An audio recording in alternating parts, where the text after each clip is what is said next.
because the final stages of the discussions on the new draft failed constitution is underway.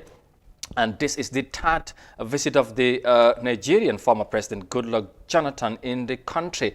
Now, political party leaders and representatives have been in discussions since on Wednesday at the Sir Dawda Kairaba Jawara Conference Center to pave ways for the draft.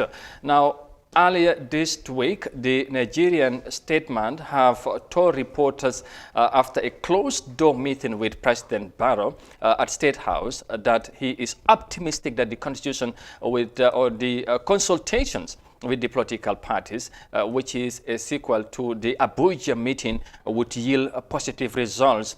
To widen the discussion on this, I'm joined on the line by our reporter Binti Jallow, who have been closely monitoring the ongoing talks. And also from South Africa is Gambia-born activist Jagan Gray Johnson. But first, to you, Binta, thank you very much for joining us. And you are right now at the Sir Dawda Kairaba International Conference Center. Now, tell us, what did you know, or can you update us on the latest situation on the ground? Right now, as we speak, we are still expecting the political party heads and also Goodluck Jonathan to come back right to this building and continue with their dialogue that they started yesterday. Amadou, yesterday they had a meeting here, right here in this conference center, but they couldn't reach a concession. And now we are expecting them back here, like I said, later this afternoon. All right. Like you said, of course, they were there yesterday. Do you know at what stage are the discussions at this moment? Is there any possibility for an agreement? I mean, there are rumors that, I mean, the parties are still, I mean, they could not agree. Do you know anything of that?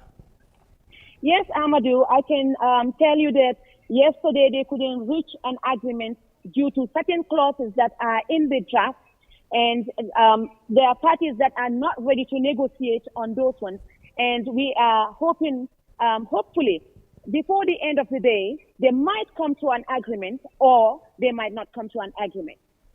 All right. So it's I mean, is it a make or break day for the Gambia or for the draft constitution? If there's any possibility of it being revived or probably we could sense for another opportunity. What can you tell us about that?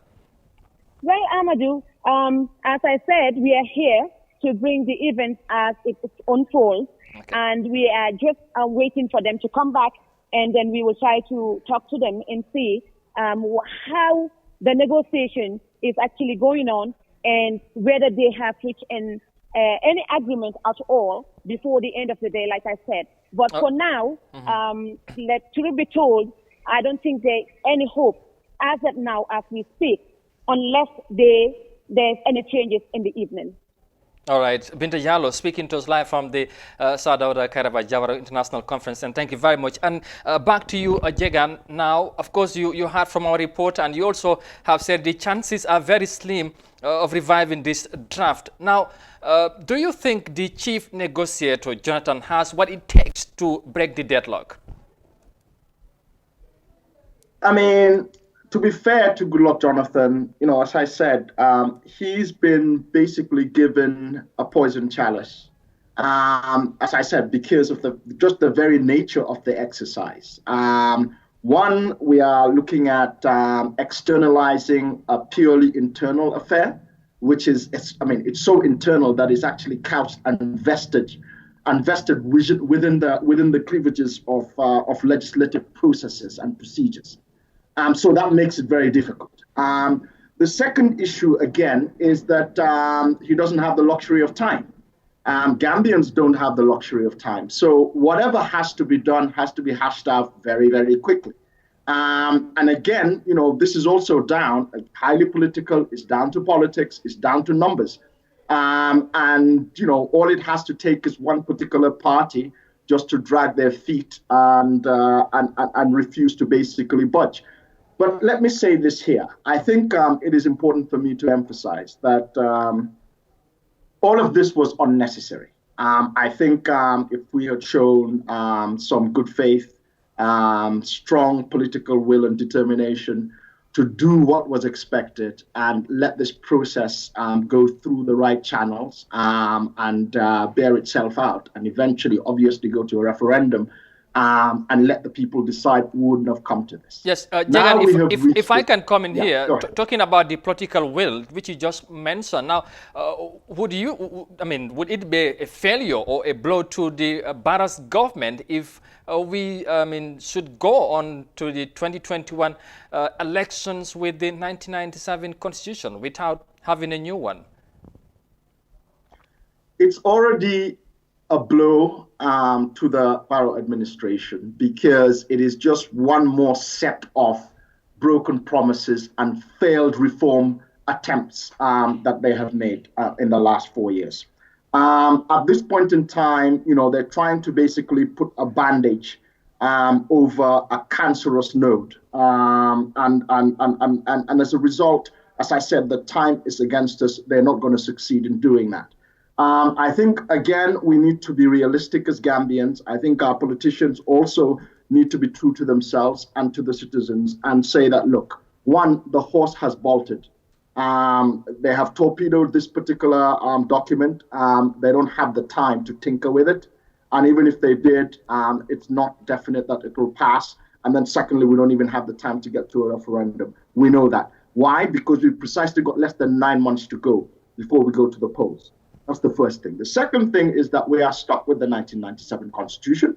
So what they need to do is they can tweak those where they can, either one to avoid, the first past the post, whereby we know now with over 16 parties coming on board, no one is going to get more than 1/3 of the vote. It's not even imaginable, whether it's UDP, NPP, whoever. They're not going to be able to get a mandate of a 50 plus to be able to rule. So we must force that. The second issue, obviously, for me, what we need to focus on now, and that's the important bit, is to ensure that we go through a process that is free, fair, and credible elections. Okay. We still don't know, and this has to very quickly, this has to be done in 2 phases. The first phase is the institutional building.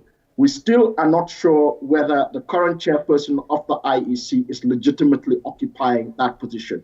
That has to be ascertained, verified, confirmed, so we can move forward. Okay. Secondly, I understand now that the vacancy that was left by Mr. Malisala has now been filled. But again, the government needs to come out very clearly and communicate that so we know that we are moving forward with that. On the process side, I think it is absolutely imperative that the IEC now gets in touch with all the stakeholders, starting with the Inter-Party Committee, to basically draft a credible roadmap, a realistic roadmap as to when the registration is going to start, when the external census for the diaspora voting is going to start, when the registration of the diaspora voting is going to start, and then when all the other processes of the civic education, etc., around the elections are going to kick off. We have less than 9 months to get this thing right. This is going to be the most contentious political processes in Gambia's history since independence. We cannot afford to be dilly-dallying, pretending to negotiate something that is non-negotiable, and then forgetting that there are more important and urgent matters on the table that we must confront as a country. All right. Just lastly, Jagan, now, of course, do you again perceive a way out on the current situations we are in? If not, what could you advise the authorities going ahead? As I said, I think this is exactly what I was saying just earlier. The realistic issue is that the draft constitution is gone. We need to bring that back, but this is not the right time to bring it back because we don't have the time. That's just the reality. And also, the curtain is closing. I can understand if we had 2 years down the line, maybe. We don't. We got 9 months to basically go to elections, to organize elections, first of all, and then go to the elections. We haven't started to do any of those things. Yet we are pretending that once we negotiate this term limits retroactive issue and whatever, that will basically solve all our problems. It won't. And because we are neglecting the bigger issues that we need to focus on, and we're not doing that. All right. Jagan Garajangsin, of course, a Gambian-born activist speaking to us live from South Africa. Thank you very much for your time. And Binta Jallo, our very own reporter, was also standing by at the International Sadauda Karaba International Conference Center. Both of you, thank you very much for your time. And with that, we will now, of course,